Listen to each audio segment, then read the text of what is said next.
اور اسی عذاب کی تشریح میں اگلی آیت کہہ دی وَإِن مِّن قَرْيَةٍ، اور کوئی بستی ایسی نہیں ہے الا مگر اس دنیا میں نحن مہلکوہا، ہم اس بستی کو ہلاک کر کے رہیں گے قبل یوم القیامت، قیامت کے دن اس دنیا میں کوئی شہر ایسا نہیں ہے جسے ہم قیامت کے دن سے پہلے ہلاک نہ کر دیں۔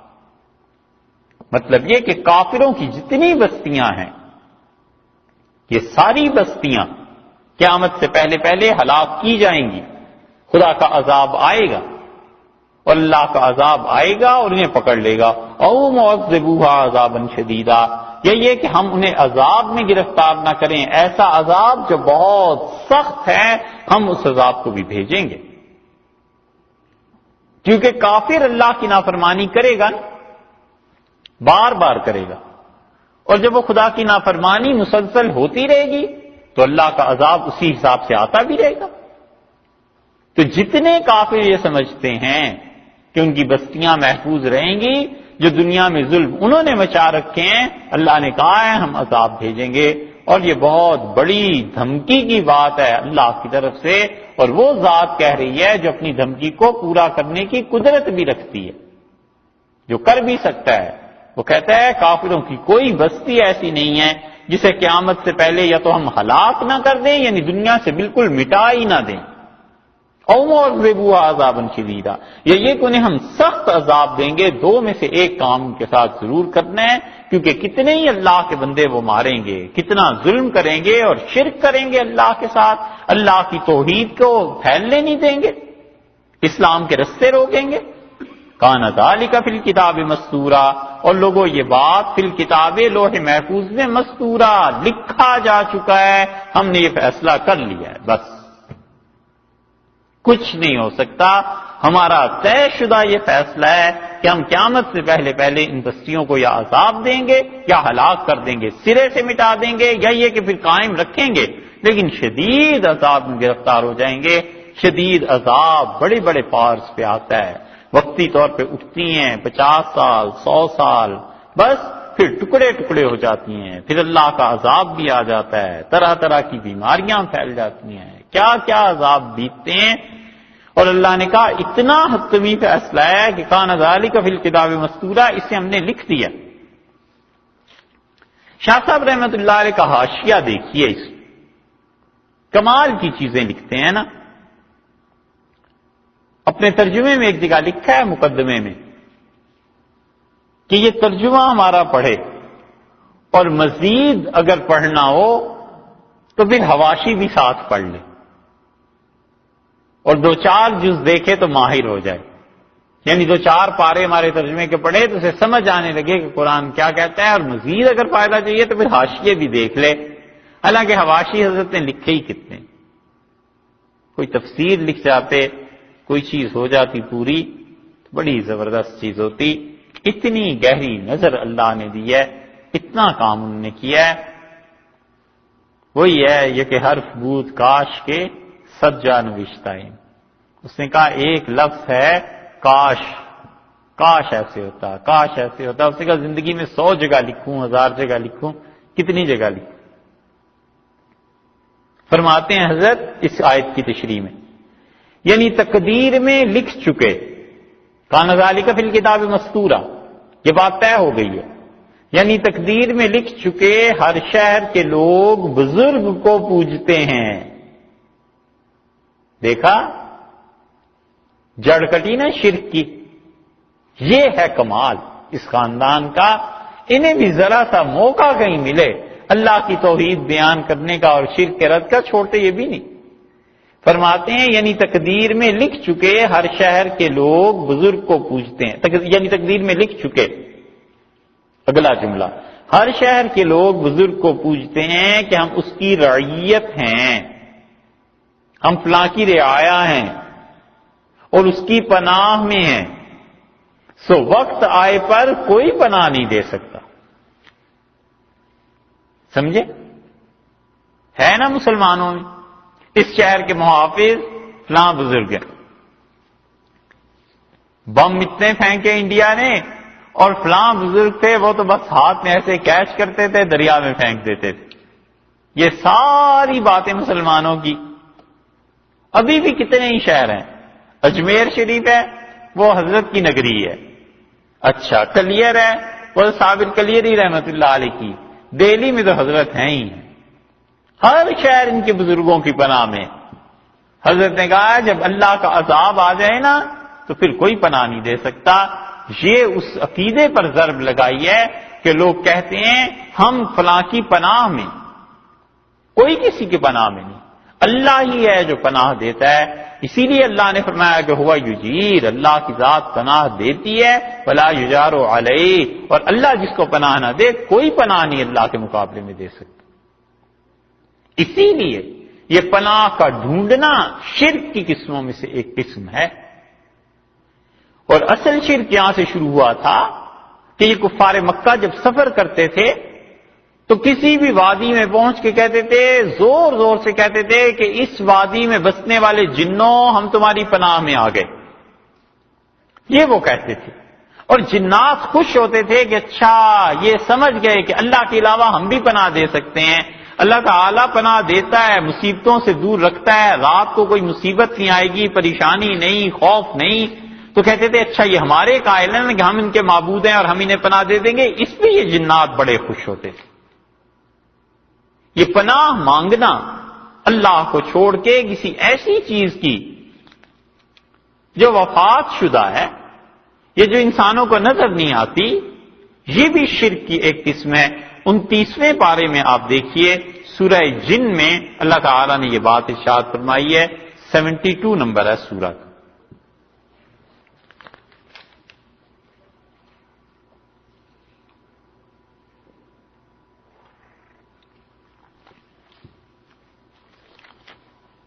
بالکل جہاں سے آغاز ہو رہا ہے.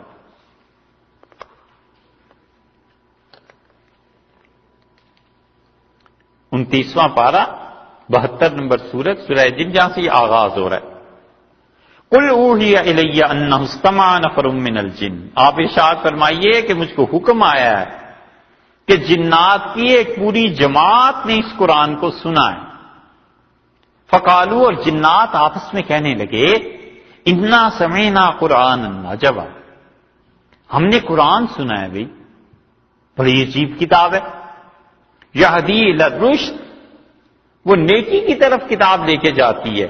فآمنا بہ، ہم اس قرآن پر ایمان لے آئے، ہم نے یقین کیا. ولن نشرک بربنا احدا، اور ہم ہرگز اپنے رب کے ساتھ کسی کو شریک نہیں کریں. دیکھا ایمان کا پہلا مسئلہ آ گیا نا، توحید کا. انہوں نے کہا ہم ہرگز اللہ کے ساتھ شرک نہیں کریں گے. وَأَنَّهُ تَعَالَى جَدُّ رَبِّنَا، اور بڑی اونچی شان ہے ہمارے پروردگار کی. ہم اور آپ نماز میں کیا پڑھتے ہیں؟ وَتَعَالَى جَدُّكَ سبحانک اللہم وبحمدک وتبارک اسمک وتعالی جدک، اور اللہ تیری شان بڑی بلند ہے. انہوں نے کہا تعالی جد ربنا، ہمارے پروردگار کی شان بڑی بلند ہے. متخذ صاحبۃ ولا ولدا، اور اللہ کی نہ کوئی بیوی ہے نہ اس کا بیٹا ہے. جو گمراہیاں انسانوں میں تھیں یہ جنات میں بھی تھیں، انہوں نے بھی برات کا اظہار کر دیا. انہوں نے کہا بالکل نہیں ہم مانتے نہ خدا کا بیٹا اور نہ خدا کی بیوی. وَأَنَّهُ كَانَ يَقُولُ، اب اپنی گناہ گن رہے ہیں جنات. کہتے ہیں وَأَنَّهُ كَانَ يَقُولُ، ایک گناہ تو یہ گنا نا کہ ہمارے ہاں بھی لوگ تھے جو خدا کے ساتھ شرک کرتے تھے، ہم شرک نہیں کرتے. دوسرا گناہ سنو، وَأَنَّهُ كَانَ يَقُولُ سَفِيهُنَا، اور ہمارا بے وقوف جو تھا، جنوں میں سے بہت سے جنات جو بے وقوف تھے، عَلَى اللَّهِ شَطَطًا، بڑھا چڑھا کر خدا پر باتیں کرتے تھے، ایسی باتیں کہتے تھے. یا یہ انہوں نے کہا اس کے لیے جو ان میں بڑا تھا، یعنی شیطان. ہمارا شیطان بھی جنات میں سے تھا نا. وَأَنَّهُ كَانَ يَقُولُ سَفِيهُنَا، اور ہمارا جو بڑا تھا نا، ایک ہے بڑا، وہ بے وقوف کہتا ہے عَلَى اللَّهِ شَطَطًا، اللہ پر بہت بڑی بڑی باتیں. دو گناہ ہو گئے. وَأَنَّا ظَنَنَّا، اور ہم کو یہ خیال تھا کہ أَلَّن تَقُولَ الْإِنسُ وَالْجِنُّ عَلَى اللَّهِ كَذِبًا، کہ کوئی آدمی کوئی جن خدا پر جھوٹ نہیں بول سکتا. اتنے سادے تھے. انہوں نے کہا اللہ پر کون جھوٹ بول سکتا ہے. بہک گئے نا. تیسرا گناہ. چوتھا دیکھیے وَأَنَّهُ كَانَ رِجَالٌ مِّنَ الْإِنسِ، اور کتنے ہی مرد تھے آدمیوں میں سے يَعُوذُونَ بِرِجَالٍ مِّنَ الْجِنِّ، وہ پناہ مانگتے تھے جنات کے میں سے مردوں کی. پریوں کی پناہ نہیں مانگتے تھے، جنوں کی پناہ مانگتے تھے. فَزَادُوهُمْ رَهَقًا، اور اس سے ان جنوں کا سر چڑھ جاتا تھا. جتنے آدمی جنات کے سامنے التجا کرتے تھے، وادیوں میں جا جا کر اعلان کرتے تھے، تو یہ بدبخت اتنے ہی مغرور ہوتے تھے کہ ہاں چلو اچھا ہو گیا، حق تعالی شانہ کو چھوڑ دیا اور ہماری پناہ میں آ رہے ہیں، بس ٹھیک ہے. یہ گناہ ہے نا، یہ ہے وہ، یہ اسی طرح کرتے تھے، یہ حرکتیں کرتے تھے. یہ جنات خوش ہوتے تھے، پتہ انہیں بھی اندر سے تھا کہ ہمارا کیا مقام اور ہم کون سا کوئی خدا ہیں، لیکن خوش ہوتے تھے کہ لوگ ہماری بھی عبادت کر رہے ہیں. الیاذ باللہ. اللہ کے ساتھ ایسا شرک. وہ پہلے بھی لطیفہ سنایا تھا نا کہ ایک سید بادشاہ تھے سادات، اچھا خاندان تھا، اور شادی کر لی انہوں نے کسی سے جو یوں سمجھو چمارن تھی، چوڑی تھی، ایسی. ماتم ہو گیا محلے میں، گرمی کا موسم تھا، تو بجلی کا تو زمانہ نہیں ہوتا تھا. وہ ہاتھ میں ایک چیز لے کے جھلتے تھے، اسے آپ کیا کہتے ہیں؟ پنکھا. اور پنکھی بھی چھوٹی سی ہوتی ہے نا، جھل رہی تھی اپنے آپ کو. تو عورتیں دیکھ رہی تھی، شادی بھی نہیں ہوئی تھی، تو کہنے لگی اوفو دنیا میں سیدوں کا یہ حال ہو گیا ہے، سیدانیاں جل رہی ہیں، قیامت میں امت کیسے جہنم کو برداشت کرے گی. سمجھے؟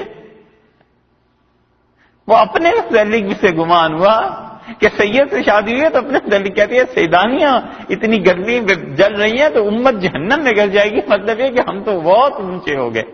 یہی حال ان جنات کا بھی. اللہ نے فرمایا مغرور ہوتے ہیں. زادوہم رہقا، سر چڑھتا ہے، دماغ بلند ہوتا ہے کہ اچھا ہم بھی ہو گئے ایسے. الیاذ باللہ. خدا کے ساتھ ایسا شرک اللہ نے اسی لیے فرما دیا نا، وہ پناہ مانگتے تھے. یہ پناہ مانگنا اب تک ہے کہ میں جبریل کی پناہ میں آتا ہوں، میں میکائیل کی پناہ میں آتا ہوں. یہ کئی ایک شرک کرنے والے جب تعویذ لکھتے ہیں، الیاذ باللہ ایسی باتیں لکھتے ہیں، عقیدے کو برباد کرتے ہیں. اللہ تعالی نے یہاں پر اس لیے فرما دیا ہے اس آیت کریمہ میں کہ دیکھو کوئی بستی ایسی نہیں ہے جسے ہم ہلاک نہ کریں قیامت سے پہلے یا اسے عذاب نہ دیں. یہ سب کچھ لکھ دیا ہے. اور حضرت فرماتے ہیں کہ ہر شہر کے لوگ بزرگ کو پوجتے ہیں کہ ہم اس کی رعیت ہیں اور اس کی پناہ میں ہیں، سو وقت آئے پر کوئی پناہ نہیں دے سکتا.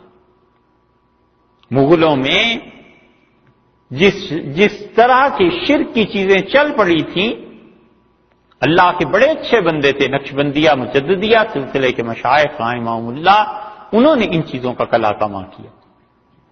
کتنے مغل تھے ان کے دماغ خراب ہو گئے تھے اور اپنے گھوڑے اپنی چیزیں رات کو رکھ دیتے تھے اور کہتے تھے ہمارے مشائخ ان کی حفاظت کر رہے ہیں، کچھ نہیں ہوتا، بس ٹھیک ہے. الیاذ باللہ اپنے آپ کو اپنے مشائخ کی پناہ میں دے دیتے تھے. اس سے ملتی جلتی باتیں ان کے ہاں مغلوں کے ہاں لکھی ہوئی مل جاتی ہیں. حضرت نے جو کہا ہے وہ اصل میں اسی شرک کا رد ہے، شرک کی اس قسم کا رد ہے کہ اللہ کے آئے پہ اللہ تعالی کی طرف سے جب آئے نا پھر کوئی پناہ نہیں دے سکتا. وما منعنا، اور کس چیز نے روکا ہے؟ نہیں منع کیا ہم نے ان نرسل بالآیات، کہ ہم اپنی نشانیاں نازل کریں، ہم معجزات دیں، اس دنیا میں بھیجیں ہم معجزات. اب انبیاء علیہ الصلوۃ والسلام کو دیتے رہے، اب آپ کو بھی معجزات دے دیں جو یہ مانگ رہے ہیں. کیا معجزات مانگتے تھے؟ کہتے تھے یہ صفا پہاڑ سونے کا ہو جائے. کہتے تھے اور کچھ نہیں تو مکہ مکرمہ میں ہر طرف پتھر ہی پتھر ہیں، پہاڑ ہیں، یہاں ایک دریا جاری کرا دیں، زمینوں کی کاشتکاری میں سہولت ہو جائے گی، یہ کوئی کام کر دیں ایسا۔ اللہ نے فرمایا ہم یہ چیزیں دے دیں، لیکن کیوں نہیں ہم دیتے معجزات زیادہ آپ پر؟ الا ان کذب بها الاولون، اس لیے کہ پچھلی قومیں جو گزری ہیں نا، انہوں نے جھٹلا دیا تھا معجزات کو، اور معجزہ جب جھٹلایا جاتا ہے تو پھر تو اللہ کا عذاب آ ہی جاتا ہے۔ اگلے جو لوگ گزرے ہیں انہوں نے معجزات کے باب میں انبیاء علیہ الصلوۃ والسلام کی توہین کی، ایمان نہیں لائے، خدا کی قدرت کا انکار کیا، اور اللہ نے پھر ایک مثال بھی دے دی، ارشاد فرمایا وآتینا ثمود الناقہ، اور ہم نے کیا کیا تھا، سمود کی قوم سمود کو ایک اونٹنی دے دی تھی، اور اونٹنی کی تعریف کی کہ مبصرۃ، اونٹنی روشن چیز تھی۔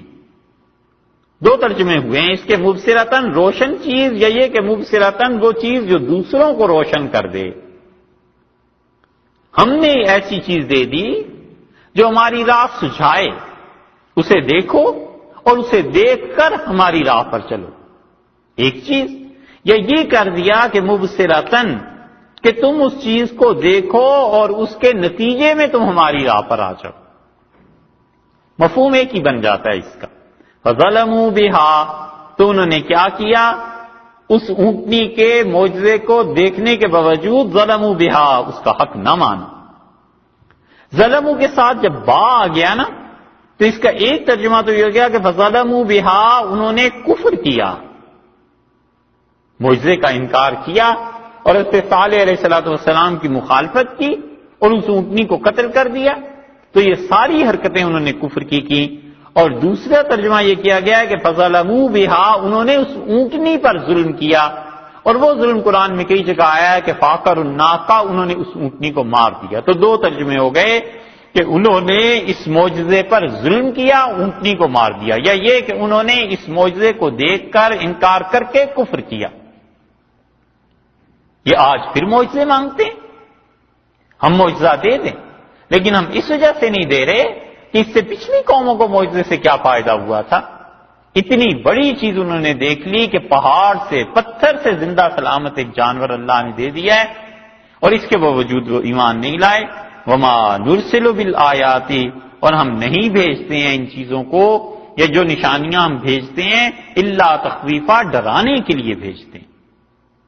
ہم اس لیے بھیجتے ہیں کہ تم ان نشانیوں کو دیکھو اور اس سے ڈرو کہ اللہ کی طرف سے ہدایت آ گئی ہے۔ ہدایت معجزات ہی پہ موقوف نہیں کہ معجزہ دیکھ کے ہدایت پکڑنی ہے۔ انبیاء علیہ السلام جو کچھ سمجھاتے ہیں وہ سمجھو۔ رٹ لگائی ہوئی تھی دو چیزوں کی، ایک تو یہ کہ فرشتے کیوں نہیں نازل ہوتے، قرآن میں آیا نا کئی جگہ، اور ایک یہ کہ آپ معجزہ کیوں نہیں دکھاتے۔ اللہ نے دونوں کا ایک ہی جواب دے دیا۔ اللہ تعالیٰ نے فرمایا ہمارے فرشتے اس وقت جب نازل ہو جاتے ہیں نا فرشتے، تو پھر فیصلے کے لیے ہوتے ہیں، اس کے بعد کوئی مہلت نہیں ملتی۔ اور معجزے کے متعلق بھی فرما دیا کہ معجزہ یہ تو ہوتا ہی ڈرنے کے لیے، جب یہ آ جائے تو پھر اس کے بعد جو انکار کرتا ہے اسے مار پڑ جاتی ہے خدا کی طرف سے، وہ پھر رہتے ہی نہیں۔ اچھا آپ سے معجزہ مانگ رہے ہیں، تو وہ معجزہ جو اس سورت کے آغاز میں آیا ہے، سبحان الذی اسری بعبدہ لیلا من المسجد الحرام الی المسجد الاقصی، اس معجزے کو نہیں دیکھتے؟ وہ معراج معجزہ کیا کم ہے؟ وَإِذْ قُلْنَا لَكَ إِنَّ رَبَّكَ أَحَاطَ بِالنَّاسِ، اور جب ہم نے کہا تھا آپ کو، وہ وقت یاد کیجئے کہ آپ کا پروردگار لوگوں کو اس نے گھیرا ہوا ہے۔ یہ آیت جو ہے نا معجزے کے باب میں اس پہلی آیت کے ساتھ جا کے ملتی ہے۔ وہاں بھی یہی تھا نا کہ معجزہ دکھا دیا اللہ تعالیٰ نے معراج کا۔ اللہ نے فرمایا جب ہم نے آپ سے کہا تھا کہ ان ربک احاط بالناس، تیرے پروردگار نے لوگوں کو گھیرا ہوا ہے، یعنی اللہ کی قدرت اس نے گھیرا ہوا ہے لوگوں کو، خدا کی قدرت سے لوگ نکل نہیں سکتے۔ وما جعلنا الرؤیا، اور جو ہم نے آپ کو منظر دکھایا تھا، التی جو کہ ارینا کا ہم نے آپ کو دکھایا تھا، وہ معجزہ تھا نا، الا فتنۃ للناس، وہ لوگوں کے لیے آزمائش کی چیز تھی، جانچنے کے لیے لوگوں کے۔ پہلے حضرت صالح علیہ السلام کو اونٹنی دی، وہ اس لیے تھی کہ لوگ جانچے جائیں لوگ اس معجزے کے ساتھ انہوں نے ظلم کیا، اور ہم نے آپ کو بھی معجزہ دے دیا تھا، ہم نے آپ کو کہہ دیا تھا کہ اللہ نے اپنی قدرت میں سب لوگوں کو لے رکھا ہے، اب ان معجزات کے انکار پہ خدا کا عذاب آ جائے گا۔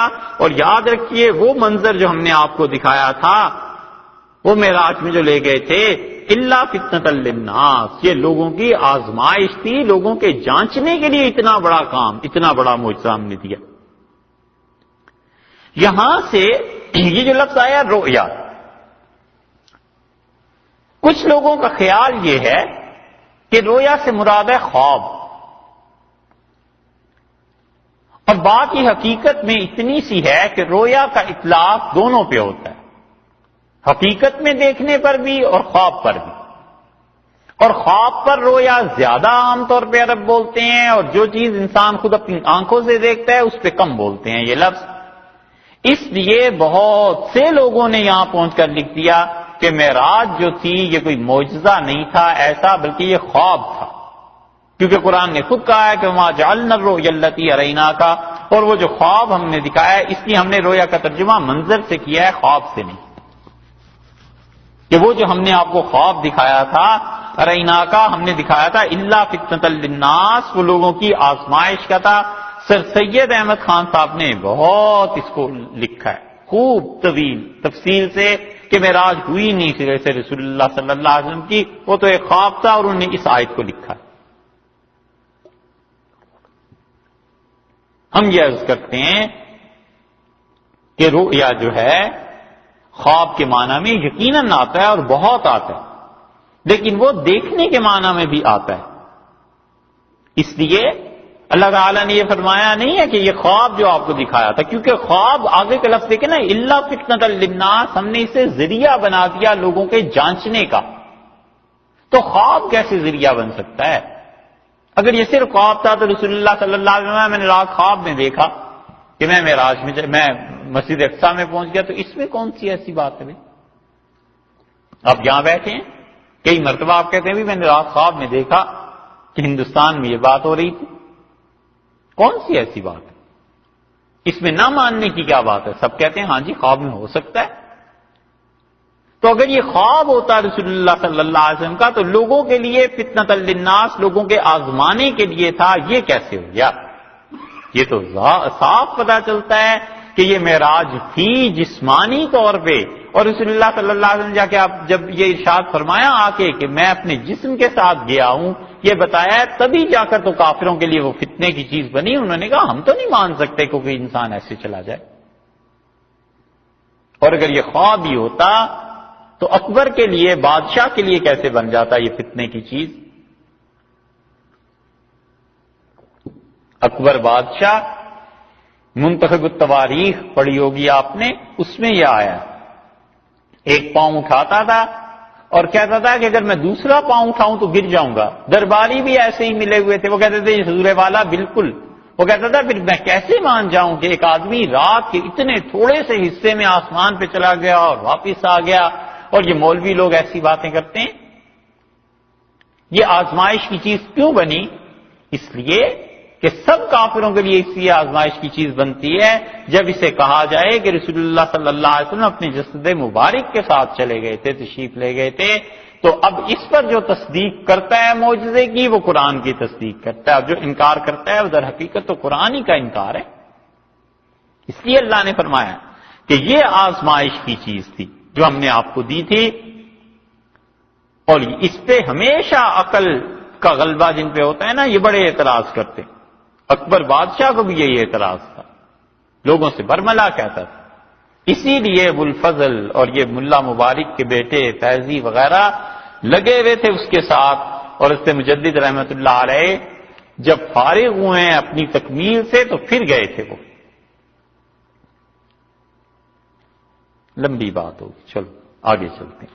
وَالشَّجَرَةَ الْمَلْعُونَةَ فِي الْقُرْآنِ، اللہ نے کہا ہے معجزے کی چیزیں، یہ معجزہ کم ہے، لوگوں کے لیے آزمائش کی چیز۔ اس میں ایک بات اور بھی خیال کر لینی چاہیے کہ اللہ نے یہ جو للناس کا لفظ ارشاد فرمایا نا، کافروں کے لیے آزمائش تھی کہ کافر اپنے کفر میں بڑھ گئے، بعض لوگوں نے کہا ہے صحابہ رضی اللہ عنہ کے لیے بھی آزمائش کی چیز تھی، تو اس درجے میں تو چلو مانا جا سکتا ہے کہ صحابہ رضی اللہ عنہ نے تصدیق کرنی تھی کر دی، مگر کوئی ایک شخص بھی آج تک ہمارے علم میں نہیں آیا کہ کسی نے اس واقعے کو سن کے کفر کا اختیار کر لیا ہو، مرتد ہو گیا ہو، آزمائش ہو گئی ہو کہ رسول اللہ صلی اللہ علیہ وسلم اب ایسی باتیں کرنے لگے ہیں، علیہ باللہ۔ سب مانتے تھے، بلکہ یہاں تک کہ وقت رضی اللہ عنہ سے پوچھا گیا، کافروں نے جا کے کہا کہ تمہارے صاحب اب یہ کہتے ہیں، تو انہوں نے کہا میں اس سے بھی بڑی بات مان چکا ہوں، میں جب یہ مانتا ہوں کہ اوپر سے جبریل نیچے آ سکتا ہے تو مجھے اس میں کیا بات ہے کہ رسول اللہ صلی اللہ علیہ وسلم نیچے سے اوپر نہیں جا سکتے۔ اور عائشہ رضی اللہ عنہ کہتی تھی اس کے بعد میرے والد کو لوگوں نے صدیق کہنا شروع کر دیا، یعنی رسول اللہ صلی اللہ علیہ وسلم کے ساتھ رہنے والے اتنے سچے آدمی تھے۔ تو صحابہ رضی اللہ عنہ کے لیے ایسی فتنے کی بات نہیں تھی کہ وہ ارتداد میں چلے جاتے۔ ایک چیز معجزے کی وَالشَّجَرَةَ الْمَلْعُونَةَ فِي الْقُرْآنِ، اور قرآن نے یہ جو دوسرے ایک درخت کا بیان کیا ہے وہ بھی تو آزمائش کی بات ہے، وہ بھی تو ایسی چیز ہے کہ جس چیز کو جانچنے کے لیے وَالشَّجَرَةَ الْمَلْعُونَةَ، وہ درخت جس کی مذمت کی گئی۔ ملعونہ کا مطلب لغت میں تو یہی آئے گا جس پہ لعنت کی گئی ہے، لیکن یہاں فرمایا ہے وہ درخت جس کی مذمت کی گئی ہے قرآن میں۔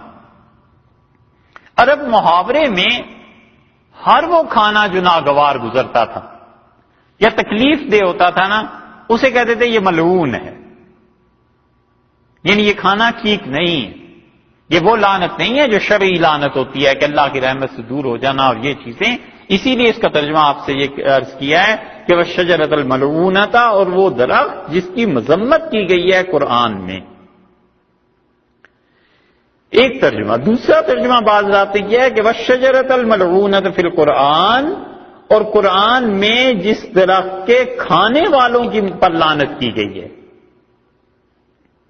ملعونہ سے مطلب وہ کہتے ہیں یہ شجرہ کے لیے نہیں، اصل میں ہے کہ وہ لوگ جو اس درخت کو کھائیں گے ان پر لعنت کی گئی ہے، پھر وہ لعنت حقیقی معنی میں آئے گی، یعنی کافر اسے کھائیں گے۔ یہ کون سا درخت ہے؟ سورہ دخان میں 26ویں پارے میں اللہ تعالیٰ نے اس کا ذکر فرمایا۔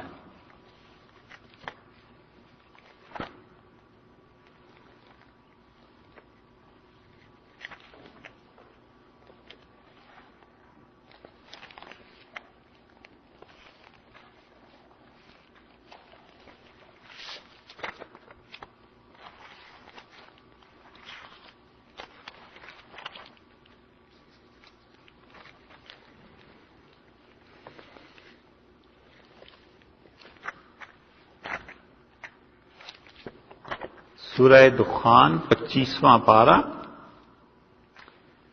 اور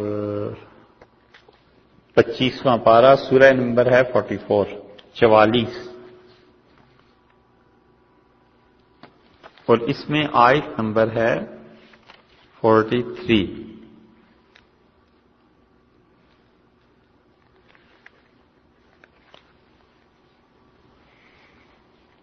ملا جی؟ 25واں پارہ 44 نمبر سورت اور آیت نمبر 43۔ اللہ تعالیٰ نے فرمایا ان شجرۃ الزقوم، اور زقوم کا درخت، ایک درخت ہے اس کا نام ہے زقوم، طعام الاثیم، وہ کھانا ہے گناہگاروں کا، کل محل، جیسے پگھلا ہوا تانبا ہے، یغلی فی البطون، اور وہ جہنم میں جب کھائیں گے تو کھولے گا ان کے پیٹ میں، کغلی الحمیم، جیسے کہ پانی آگ پر کھولتا ہے۔ خذوہ، حکم ہوگا پکڑو اس کو، فاعتلوہ، دھکیل کے لے جاؤ اس کافر کو، الی سواء الجحیم، دوزخ کے بیچوں بیچ اس کو لے جاؤ، ثم صبوا، پھر پھینکو، ڈالو، فوق رأسہ، اس کے سر پر، من عذاب الحمیم، گرم کھولتا ہوا پانی اس کے سر پہ ڈالو، ذق، کھا اس درخت کو، چکھ اس پانی کو، انک انت العزیز الکریم، تو دنیا میں بہت عزت والا تھا، الکریم تو بڑا سردار تھا۔ یہ ہوگا ان کا حساب، جو دنیا میں اپنی سرداریوں میں گھمنڈ میں پڑے ہوئے تھے نا، اللہ اس کو یہ درخت کھانے کو دے گا۔ اس درخت کے متعلق اللہ تعالی نے یہاں فرما دیا۔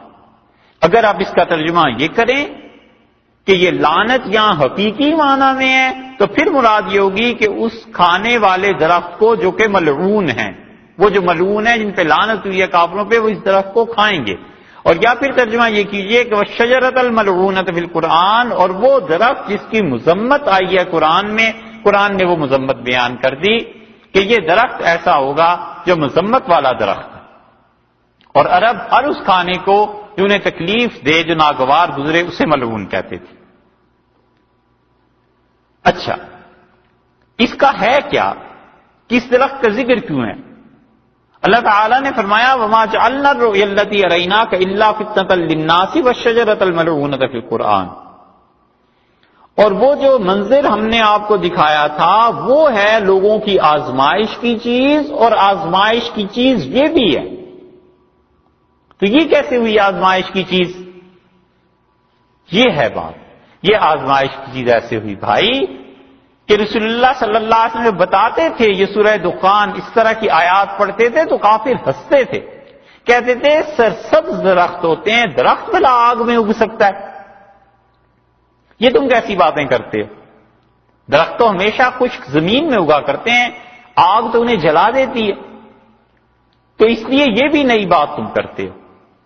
اللہ تعالیٰ نے اس لیے فرمایا ہے کہ یہ جو درخت کا ہم نے ذکر کیا ہے یہ اصل میں ان کے لیے کیا ہے؟ یہ درخت آزمائش کی چیز ہے۔ صحابہ رضی اللہ عنہ اس پہ پورے اترے، وہ مانتے تھے، بات کرتے تھے، رسول اللہ صلی اللہ علیہ وسلم کی تصدیق کرتے تھے۔ اللہ نے فرمایا وَنُخَوِّفُهُمْ، اور ہم انہیں ڈراتے ہیں ان چیزوں سے۔ قرآن ڈراتا ہے، اللہ ڈراتے ہیں اس سے، ان چیزوں کا انکار نہ کرو، یہ چیزیں تمہارے گلے میں پڑ جائیں گی، اور نہ کرو ایسی باتیں وگرنہ اللہ کا عذاب چمٹ جائے گا تم پہ۔ اور یہ معراج کا بھی اور اس درخت کا بھی انکار کرتے ہیں، جب یہ سنتے ہیں ان چیزوں کو فما یزیدہم الا طغیانا کبیرا، تو کوئی چیز اس میں اضافہ نہیں کرتی، بڑھتی نہیں ہے، مگر شرارتیں بڑھتی اور شرارتی ہوتے۔ اللہ تعالیٰ نے گھیر لیا اور پھر یہ نشانیاں مانگتے ہیں، تو نشانیاں تو یہی ہیں۔ اور جب یہ کہہ دیا ہے کہ ڈرو ان چیزوں سے، تو پھر بھی یہ ان کی شرارتیں اور زیادہ بڑھ جاتی ہیں، بہت زیادہ خدا کی نافرمانیاں کرنے لگ جاتے ہیں، معجزے مانگتے ہیں، تو یہ چیزیں کافی ہیں جو ہم نے بتا دی۔ وَإِذْ قُلْنَا لِلْمَلَائِكَةِ اسْجُدُوا، اور جب ہم نے کہا فرشتوں سے کہ جھک جاؤ لآدم، آدم علیہ السلام کے سامنے، فسجدوا، سب جھک گئے، الا ابلیس، سوائے شیطان کے۔ یہ قصہ کئی بار گزرا، اللہ تعالی نے یہاں پر اس کا ذکر فرما دیا کہ دیکھو شیطان کیسے کیسے لوگوں کو گمراہ کرتا ہے، اور یہ کافر کس کس طرح اس کے قبضے میں جاتے ہیں۔ قال اسجد، اس نے کہا کیا میں سجدہ کروں، لمن، اس کو خلقت طینا، جسے آپ نے مٹی سے پیدا کیا، کیا میں اس کو سجدہ کروں؟ کہ مٹی جو ہے وہ کم درجے کی اور آگ زیادہ درجے کی۔ حالانکہ یہ کلیہ اور قاعدہ کیسے ثابت ہوا کہ مٹی ہمیشہ کم درجے کی ہو اور آگ زیادہ ہی اچھی درجے کی ہو؟ یہ کلیہ اور قاعدہ بھی تو کوئی ثابت نہیں ہے۔ کئی مرتبہ مٹی اچھی ہوتی ہے آگ سے، تو اس لیے اللہ تعالی نے بتایا کہ اس نے دلیل گویا اپنی طرف سے بہت بڑی تھی۔ قال رأیتک، اور پھر بولا۔ اب یہ جو دوبارہ ہے نا قالا اور پہلا قالا، ان دونوں میں فرق ہے۔ قال رأیتک، اس نے کہا آپ نے دیکھا ہے اللہ، تو نے اس بات کو دیکھا، یعنی تو نے اس بات پر غور کیا۔ اب تعالی شانہ سے بات ہو رہی، اور کہنے لگا دیکھ تو ھذا الذی، اس شخص کو کرمت علیہ، جس سے تو نے مجھ سے زیادہ عزت دی ہے۔ لئن اخرتنی، اگر آپ مجھے مہلت دیں، الی یوم القیامت، قیامت کے دن تک کے لیے، لأحتنکن، میں کاٹ کر رکھ دوں گا، میں ڈھانٹی دے لوں گا، ذریتہ، اس کی اولاد کو، الا قلیلا، ہاں مگر تھوڑے سے۔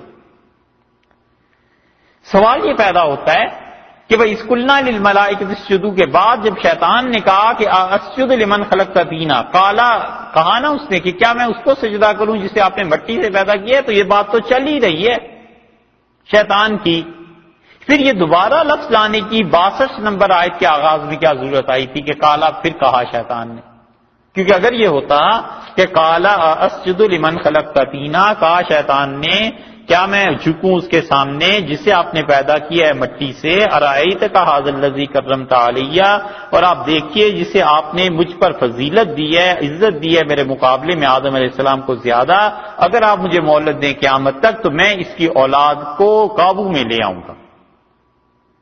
پھر یہ کالا کا لفظ دوبارہ کیوں آیا؟ یہ ہے مفسرین کی نگاہ.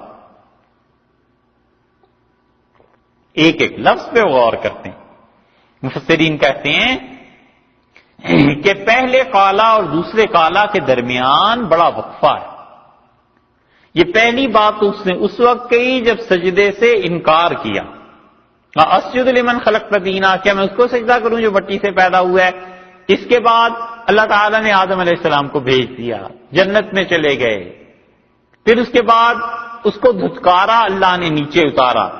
درمیان میں جو وقفے آئے تھے اس کے بعد یہ دوسرا جملہ ہے کہ قال رأیتک ھذا الذی کرمت علی، اس نے کہا اے پروردگار، اے رب، جو تو نے آدم علیہ السلام کو میرے مقابلے میں زیادہ کیا ہے، اگر تو مجھے مہلت دے قیامت تک کے لیے تو میں ایسے اور ایسے کروں گا.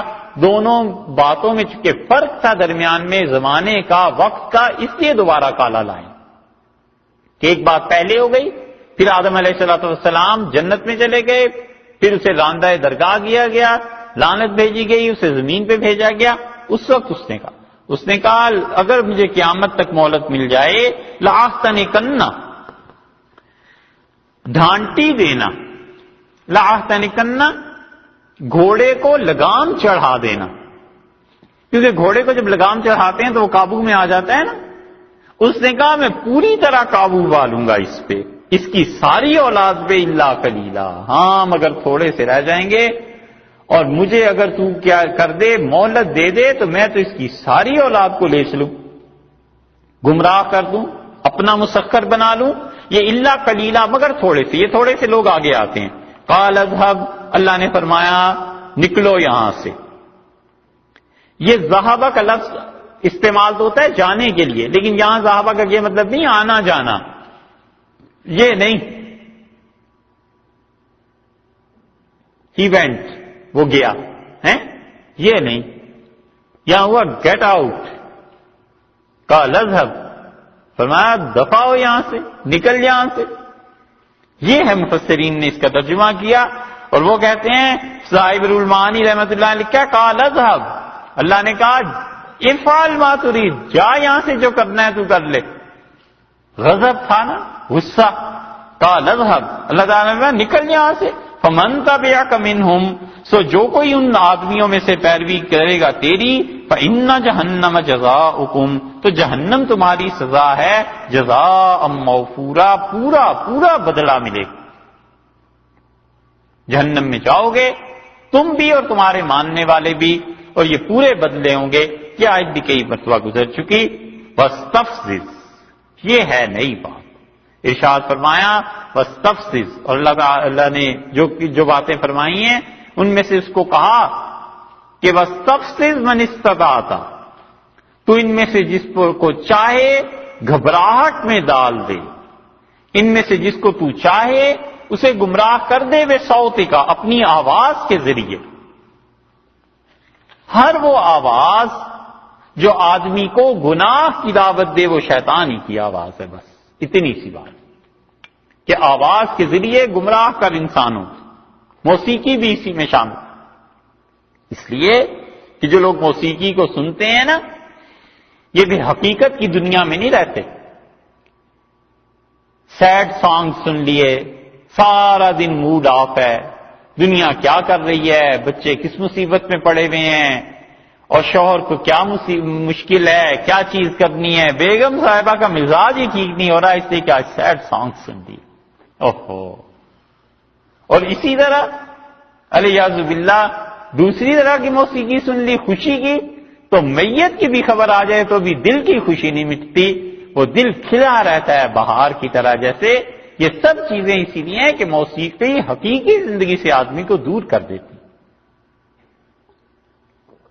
اللہ نے اپنی یاد کے لیے دنیا میں بھیجا تھا، موسیقیاں سننے کے لیے بھیجا تھا۔ خدا نے یہ بتایا تھا کہ مجھے یا کے یاد کرنا، جتنا وقت اس معصیت میں لگانا ہے اس کی بجائے اللہ کو کیوں نہ یاد کرے۔ اس لیے اللہ نے فرمایا جا تو نکل یہاں سے، اور جسے تجھے گمراہ کرنا ہے نا کر لے اپنی آواز کے ذریعے، واجلب علیہم، اور چڑھا لے کے لے آ ان پر، بخیلی کا اپنے سوار و رجلی کا، اور اپنے پیادے تو ان پر چڑھا کر لیا، سوار اور پیادے چڑھا کر لیا۔ خیل اور رجل کا لفظ سے مراد یہ ہے کہ لاؤ لشکر، جو بھی تو کر سکتا ہے نا کر لے۔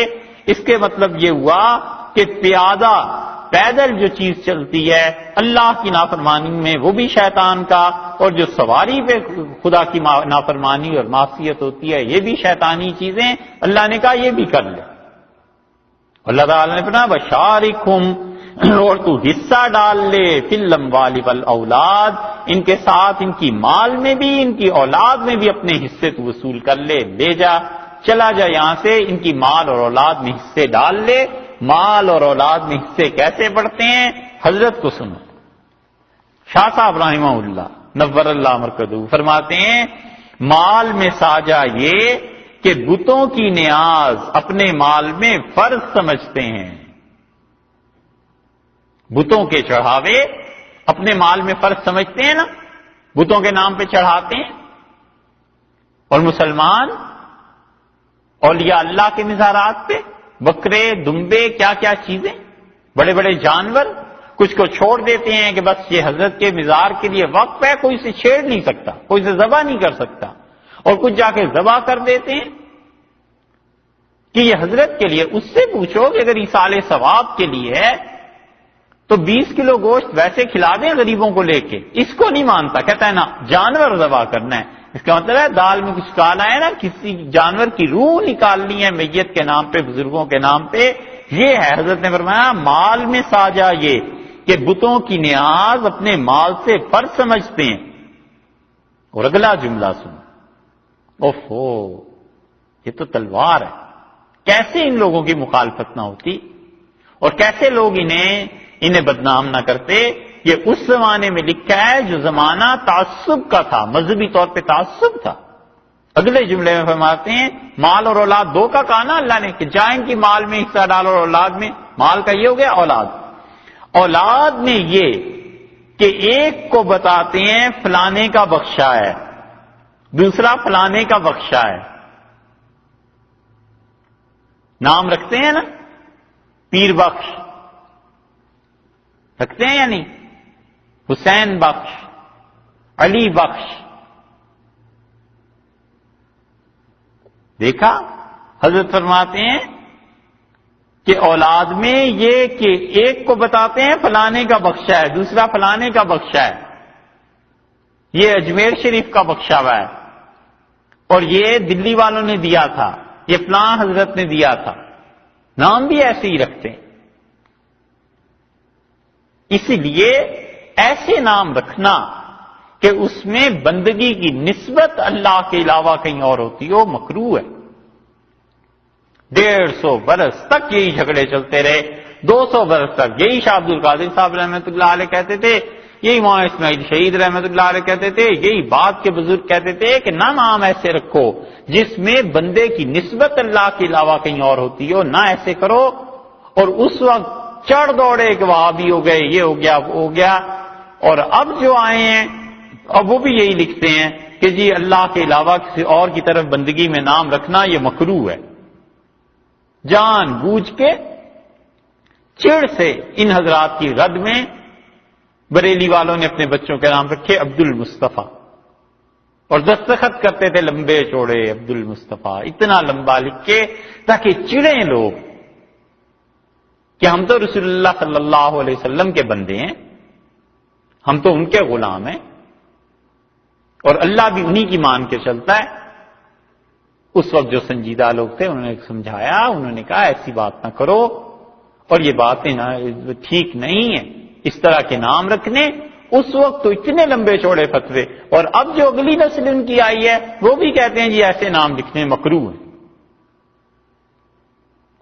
تو ہم نے ایک صاحب سے پوچھا، ہم نے کہا صاحب اب آپ بھی لکھتے ہیں مکروہ ہیں، وہاں اسماعیل شہید رحمۃ اللہ علیہ وغیرہ بھی یہی کہتے تھے، تو یہ 200 برس امت کو کس عذاب میں ڈال دیا تھا؟ یہ لڑا لڑا کے جو برا حال کیا یہ کیا تھا؟ انہوں نے کہا جی یہ تو بڑے جانے جو کچھ بھی کرتے رہے، بہرحال ہمیں تو جو سچی بات سمجھ میں آئی ہے لکھتی. یہ حال ہے. اللہ نے فرمایا ہے نا یہاں پہ، یہ شاہ عبد القادر صاحب رحمۃ اللہ علیہ کا حاشیہ ہے، اور اس موضوع پہ شاہ رفیع الدین اور ان کے والد شاہ ولی اللہ رحمۃ اللہ علیہ کو پڑھیں تو وہ تو بہت آگے کی بات لکھتے ہیں. اللہ تعالیٰ نے فرمایا، ہم نے کہا جا اور نکل یہاں سے، اور وشارکہم فی الاموال والاولاد، اپنے مال میں ان کے اور ان کی اولاد میں ڈال لے اپنا حصہ جو تو نے ڈالنا ہے. وعیدہم، اور وعدے کر ان سے. بس یہ ہے اصل چیز کہ شیطان وعدے کرتا رہتا ہے، اور ان وعدوں کا حال یہ ہو جاتا ہے کہ شیطان لبھاتا ہے، پرچاتا ہے، پھسلاتا ہے، سبز باغ دکھاتا ہے. وما یعدہم الشیطان، اور شیطان نے کوئی وعدے نہیں کیے، کچھ وعدہ نہیں کرتا، الا غرورا، مگر یہ کہ وہ وعدہ دغا بازی کا، جھوٹ بولتا ہے. ان عبادی، بلا شبہ میرے بندے، لیس لک علیہم سلطان، تیرا زور ان پر نہیں چلے گا. یہ وہ جو آیا نا الا قلیلا پہلے، کہ تھوڑے سے ہمارے بندے وہ تجھ سے بچے رہیں گے، یہ وہ ہیں.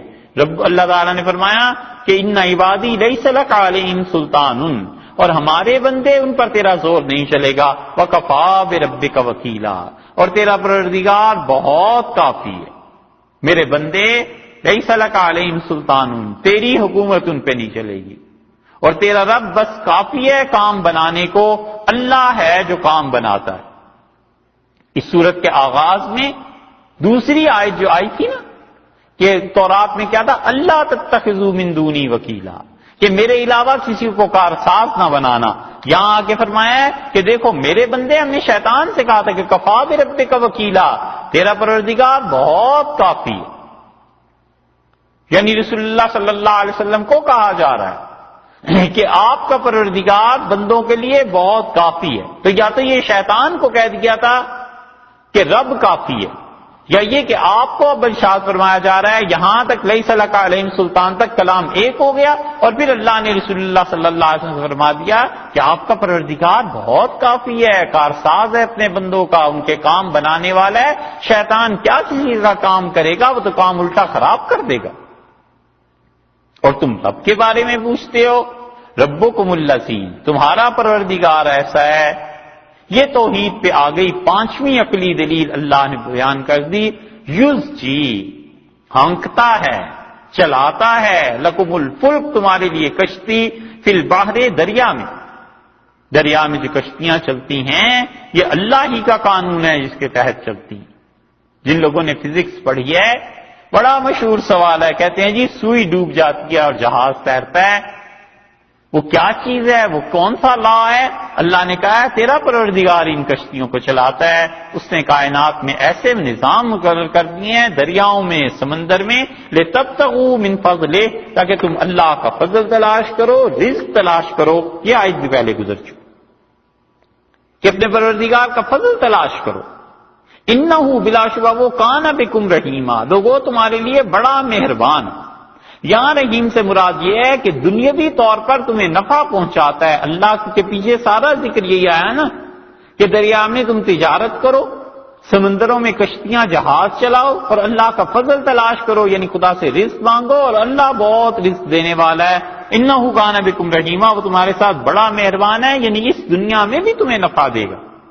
اور یہ دلیل ہے ان مفسرین کی بھی جو کہتے ہیں کہ اللہ کا نام رحمان، اس میں آخرت اور دنیا دونوں پر مہربانی ہے، اور رحیم اس سے مراد یہ کہ وہ جو دنیا میں مہربانی ہے اللہ کی، اس کے لیے اللہ کا نام رحیم.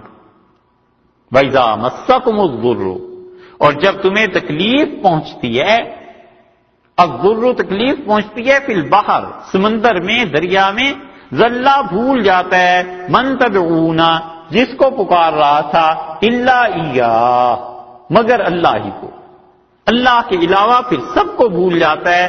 یہ آیت سورہ یونس میں آئی تھی نا، اللہ تعالیٰ نے فرمایا کہ کشتیاں چلتی ہیں اور ہوا جب اس کے غیر موافق ہو جاتی ہے، مخالف ہو جاتی ہے، تو پھر تم ایسے کرتے ہو، اللہ کو پکارتے ہو۔ یہی وہ بات ہے، وَإِذَا مَسَّكُمُ الضُّرُّ فِي الْبَحْرِ ضَلَّ مَن تَدْعُونَ إِلَّا إِيَّاهُ فَلَمَّا نَجَّاكُمْ إِلَى الْبَرِّ، اور اللہ جب تمہیں نجات دے دیتا ہے خشکی کی طرف، أَعْرَضْتُمْ، تو تم اللہ کی توحید سے پھر جاتے ہو، اللہ کی توحید کو چھوڑ دیتے ہو، اللہ تعالیٰ کی توحید سے نکل جاتے ہو۔ ابھی چند لمحہ پہلے اللہ کو پکار رہے تھے اور ابھی کچھ دیر کے بعد جب نجات مل گئی اب پھر شرک کرنے لگے ہو۔ وَكَانَ الْإِنسَانُ كَفُورًا، اور حقیقت یہ ہے ان ساری چیزوں میں کہ انسان ہے بڑا ناشکرا۔ یا تو مراد اس سے مشرک انسان ہے کہ جس نے سمندر میں اللہ کو پکارا مصیبت پہ، اور خشکی میں جب اللہ نے نجات دے دی تو اب اس اللہ کو بھول گیا، اب اس اللہ کی نافرمانی پہ اتر آیا اور اس اللہ کو چھوڑ دیا۔ یا تو مراد یہ ہے، اور یا یہ ہے کہ انسان کی طبیعت میں ناشکری رکھ دی گئی کہ جب اس کو اللہ سے کام پڑتا ہے تب شکر گزاری اطاعت کا اظہار کرتا ہے، اور جب اللہ سے کام فارغ ہو جائے تو انسان پھر اس حالت کیفیت میں نہیں رہتا۔ اللہ نے بتا دیا کہ انسان کو چاہیے کہ خشکی ہو، تری ہو، اچھے حالات ہوں، برے ہوں، اللہ کے ساتھ تعلق رہے، اچھے حالات ہوتے چلے جائیں اللہ کا شکر ادا کرتا رہے، برے حالات ہوتے چلے جائیں تو صبر ہے، دعا ہے، اللہ سے مانگنا ہے، اس ذریعے سے خدا سے تعلق قائم رکھے۔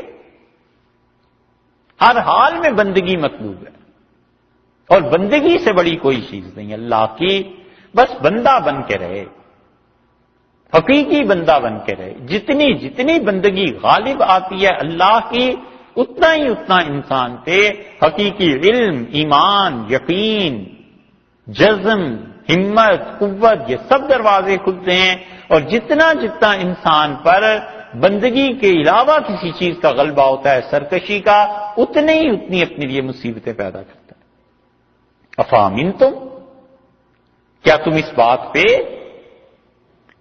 بے خوف ہو گئے ہو، نہ ڈر ہو گئے ہو، ان یخسف بکم، کہ اللہ تعالیٰ تمہیں دھنسا دے، جانب البر، خشکی میں تم کو جنگل کے کنارے، جانب البر، بر کہتے ہیں نا جنگل کو، بر صغیر، چھوٹا جنگل، یہ صغیر کیوں کہتے ہیں؟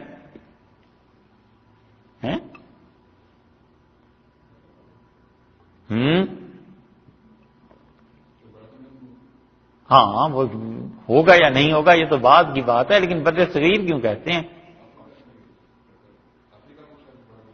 ہاں شکر ہے، بر کبیر افریقہ کو کہتے تھے، اور اس کے مقابلے میں بر صغیر اسے کہتے تھے۔ چلو حیدرآباد والے بھی پڑھتے ہیں، ان یخسف بکم جانب البر، کیا تم اس پہ بے خوف ہو گئے ہو کہ اللہ تعالیٰ تمہیں دھنسا دے جنگل کے کسی کنارے میں، یعنی زمین میں دھنس جاؤ، کیا تم اتنے نہ ڈر ہو گئے ہو؟ او یرسلا، یا اللہ بھیج دے علیکم تمہارے اوپر حاصبا، کیا بھیجے اللہ؟ تمہارے اوپر آندھی چلا دے، ایسی شدید آندھی ہو، ثم لا تجدوا، نہ تم پاؤ لکم تمہارے لیے اپنا کوئی وکیلا، کام بنانے والا کوئی تمہارے کام نہ آ سکے، اللہ تم پر ایسی ہوا کا سزا، ہوا کا رخ ایسا بدل دے کہ کوئی بھی تمہارے کام نہ آ سکے، کیا تم اللہ کی اس پکڑ سے نہ ڈرو گے؟ دو طرح کے عذاب کا ذکر کیا کہ زمین میں دھنسا دے، یا اللہ تعالیٰ کیا کرے ہوا کو چلا دے، اور اللہ کے یہ دونوں عذاب دنیا میں آئے ہیں۔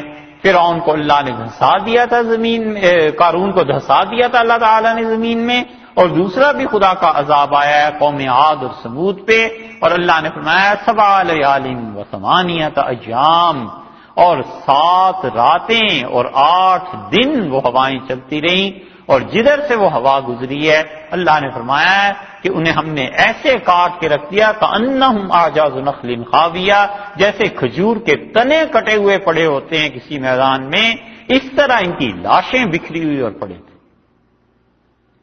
اللہ نے کہا تم اتنے بے خوف ہو، خدا کے ساتھ شرک کرتے ہو، جب ڈوبنے لگتے ہو تو اللہ کو پکارتے ہو. ام امنتم، یا تم اتنے نہ ڈر ہو گئے ہو کہ ان یعیدکم فیہ، کہ اللہ تعالیٰ کیا کرے، ان یعیدکم، کہ اللہ تعالیٰ لے جائے تم کو تارتن اخرى، دوسری بار، فیرسلا، ایک مرتبہ تو سمندر سے فارغ ہو کے آ گئے نا، بچ گئے، اب دوسری بار لے جائے تارتن اخرى، دوسری بار، فیرسل علیکم، اور اللہ تم پر بھیجے قاصفا من الریح، اور اللہ تعالیٰ بھیجے ایک جھونکا ہوا کا، من الریح، جو شدید دباؤ کے ساتھ آئے اور شدید ہوا چلے، فیغرقکم بما کفرتم، اور ڈبو دے تمہیں، بما کفرتم، بدلہ ملے اس ناشکری کا تمہیں جو ہمارے ساتھ کرتے. ایک بار ہم نے نجات دے دی، خشکی پہ آ کے پھر شرک کرنے لگے، تو خشکی پہ تمہارا کوئی اور خدا ہے، ہم تمہیں وہاں نہیں پکڑ سکتے، ہم تمہیں زمین میں دھنسا دیں، پھر تم کیا کر لو، ہم ہوا چلا دیں اور موت کے گھاٹ اتر جاؤ، تم ہمارا کیا بگاڑ سکتے ہو، پھر شرک کرتے ہو ہمارے ساتھ، ہم دوبارہ بھی تمہیں سمندر میں بلا سکتے ہیں، بھیج سکتے ہیں. کتنا غصہ اور جلال ہے اللہ کو اس میں شرک پہ، اسی لیے وہ کہتا ہے بار بار کہ میری توحید پہ قائم رہو، مجھ پہ بھروسہ کرو، میری ذات عالی کی تعریف کرو، میری صفات حسنہ، ان کے لیے ان کو جپو، اللہ کے نام ہے ان کو پڑھو. قاصفا من الریح فیغرقکم، دوبارہ تمہیں خدا سمندر میں بلا لے، اور پہلی مرتبہ چھوڑ دیا تھا، اب وہ نہ چھوڑے، اور ہوائیں چل پڑیں شدید، اور تم غرق ہو جاؤ، بما کفرتم، اس لیے کہ تم نے کفر کیا ہے، ناشکری کی. ثم لا تجدوا، پھر لوگوں نہ تم پاؤ گے، علینا لکم علینا بہ تبیعا، کسی کو جو ہم سے بدلہ لے سکے. کیا بات کہی، پھر کوئی ایسا نہیں ہوگا جو ہم سے بدلہ لے سکے، ہم دوبارہ بلائیں مار دیں تمہیں، کون ہے جو ہم سے بدلہ لے سکے. تبیعہ کے دو ترجمے کیے گئے ہیں، ایک تو یہی کہ کون ہے جو ہم سے بدلہ لے سکے، کون ہے جو ہم سے پوچھ سکے، اور دوسرا ترجمہ کہ ہمارے خلاف کوئی پیروی کرنے والا بھی تمہیں نہ ملے. کسی عدالت میں کہیں مقدمہ لے جاؤ تو ہمارے خلاف کوئی اٹھ کے کھڑا ہو اور پیروی کرے تمہاری اور دلائل دے، کوئی تمہیں دنیا میں نہیں ملے گا، ہم چاہیں تو یوں تباہ کر. آدمی سوچے کہ اللہ کی کیسی طاقت ہے. یہ ابھی سونامی کی جو بات ہوئی ہے، آپ اندازہ کریں کہ چند سیکنڈز میں کہاں سے کہاں بات پہنچ گئی، اور اللہ تعالیٰ صرف ایک آدھ میل اوپر نیچے اس زمین کو کر دے، ایک میل بھی بڑی چیز ہے، چند گز اوپر نیچے اگر ہو جائے تو ساری زمین پانی سے بھر جائے، مر جائیں آدمی اور مٹ جائیں، بلڈنگ ساری گر پڑیں، اور کوئی جانے بھی نہ کہ اس سمندر میں کیا ہے اور کیا. اللہ نے فرمایا کون ہے جو ہم سے بدلہ لے سکتا ہے، اور اس پہ بھی نہیں مانتے ہو. وَلَقَدْ كَرَّمْنَا بَنِي آدم، اور ہم نے اس سے آدم علیہ السلام کی اولاد کو بڑی عزت دی. یہ ہے اصل چیز، ان تمام مذاہب کا رد ہے جن میں، اور خاص طور پہ تورات کا، جس میں رد آیا ہے کہ اللہ آدم علیہ السلام کی اولاد کو پیدا کر کے بڑا پریشان ہوا. اس دن سنائی تھی نا عبارتیں کہ خدا نے سوری کیا، اللہ نے اظہار کیا اس بات کا کہ بڑا افسوس ہے اللہ نے آدم علیہ السلام کی اولاد کو پیدا کیا. پیدائش کا جو پہلا ہی باب ہے اسی میں خدا کی پشیمانی اور پریشانی آتی ہے کہ ہم نے آخری سے پیدا ہی کیوں کیا تھا. علیہ باللہ خدا کو نہیں پتا تھا کہ جا کے اس نے کیا کرنا ہے. اور دیگر مذاہب بہت سے جو انسان کو بنیادی طور پہ سمجھتے ہی ہیں کہ مصیبت ہے اور انسان عزت کے قابل نہیں، اور اسی کا شاخسانہ اور نتیجہ یہ نکلا ہے کہ انسان کو بانٹ دیا انہوں نے کہا یہ طبقہ بڑا معزز ہے، یہ طبقہ کم عزت والا ہے، یہ طبقہ اس سے کم عزت والا ہے، برہمن اور شودر اور فلاں یہ جو ساری تقسیمیں ہوئی ہیں اسی وجہ سے کہ نفس انسان کی عزت نہیں. اللہ نے فرمایا وَلَقَدْ كَرَّمْنَا بَنِي آدم، اور ہم نے آدم علیہ السلام کی اولاد کو بڑی عزت دی. وَحَمَلْنَاهُمْ فِي الْبَرِّ وَالْبَحْرِ، اور ہم نے انہیں سمندر میں بھی اٹھایا ہے، اور ہم نے انہیں جنگل میں بھی، دریا میں بھی سواری دی ہے. ان کو انسان کے علاوہ کسی جانور کو سواری نہیں دی. اللہ نے فرمایا ہم نے سواری دی ہے انہیں، ہم نے انہیں اٹھایا ہے. آپ دیکھیے کتنی عزت ہے انسان کی، ساری دنیا اس کے لیے مسخر کرتی، جدھر جاتا ہے احساس پیدا ہوتا ہے کہ بڑی مخلوق آ گئی. خشکی میں کیا کیا سواریاں اللہ نے فراہم فرما دی، اور سمندر میں وہ بھی کیا کیا سواریاں اللہ نے دے دی. ورزقناہم من الطیبات، اور فرمایا ہم نے رزق دیا ہے اسے پاک چیزوں میں سے. طیبات سے مطلب پاک پھل، حلال چیزیں، کھانے پینے کی، ان سب چیزوں میں انسان کو ہم نے عزت دی ہے.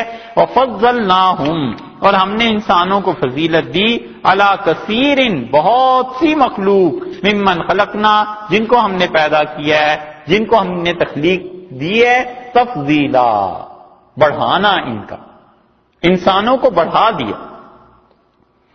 کثیر سے مراد بعض مفسرین کہتے ہیں کل، کہ فضلناہم علی کل ممن خلقنا تفصیلا، کہ تمام باقی مخلوق پر انسانوں کو فضیلت دی ہے. لیکن زمخشری صاحب کشاف اور اسی طرح امام بیضاوی، قاضی بیضاوی رحمۃ اللہ علیہ وغیرہ، ابو حیان مندلسی، انہوں نے بڑی شدید مخالفت کی. وہ کہتے ہیں کثیر کا مطلب یہ ہے کہ اللہ نے بتایا ہے کہ کثرت سے ہماری مخلوق ایسی ہے جس کے مقابلے میں انسان کو فضیلت ملی. اللہ نے کل کا نہیں کہا. اور جو کہتے ہیں کل ہے وہ کہتے ہیں اکثر کا حکم کل کا ہی ہوتا ہے. لیکن زمخشری وغیرہ باقی مفسرین کہتے ہیں کہ ابھی تو اس کائنات میں ساری مخلوق سامنے ہی نہیں آئی، ابھی تو پتہ نہیں کس کس سیارے میں کون کون سی مخلوق ہے، تو اس لیے اکثر پر انسان کو ترجیح ہے، کل پہ نہیں. ممکن ہے کسی زمانے میں کوئی ایسی مخلوق آئے جس کو اب ہم نہیں جانتے اور انسان سے زیادہ وہ خدا کی فرما بردار ہو، انسان سے زیادہ اللہ کی بات ماننے والی ہو، اور اللہ نے اس کو انسان پر بھی ترجیح دے دی ہو. لیکن جو کچھ بھی انہوں نے لکھا تھا 4ویں، 5ویں، 6ٹھی صدی میں، اب تک تو سامنے نہیں آئے. اور اسی پہ انہوں نے بحث کی. امام شافعی رحمۃ اللہ علیہ وغیرہ نے انہوں نے اسی سے استدلال کیا ہے، اور وہ کہتے ہیں کہ موت سے آدمی ناپاک نہیں ہو جاتا. اور اسی پر مفسرین نے بحث کی ہے کہ افضل فرشتے ہیں یا انبیاء علیہ الصلوۃ والسلام ہیں، نہ افضل فرشتے ہیں یا انسان ہیں. اور امام ابو منصور ماتریدی رحمۃ اللہ علیہ نے فرمایا کہ بس اس معاملے میں خاموش رہنا چاہیے، اتنی بس کافی ہے کہ انبیاء علیہ السلام فرشتوں سے افضل ہیں بس. وہ کہتے ہیں اس بات کی کرنے کی ضرورت ہی نہیں ہے، نہ ہی یہ کوئی عقیدے میں اتنی بڑی چیز ہے. لیکن باقی حنفی فقہا نے جب اس پہ بحث کی ہے تو وہ کہتے ہیں کہ انبیاء علیہ الصلوۃ والسلام یقیناً افضل ہیں فرشتوں سے.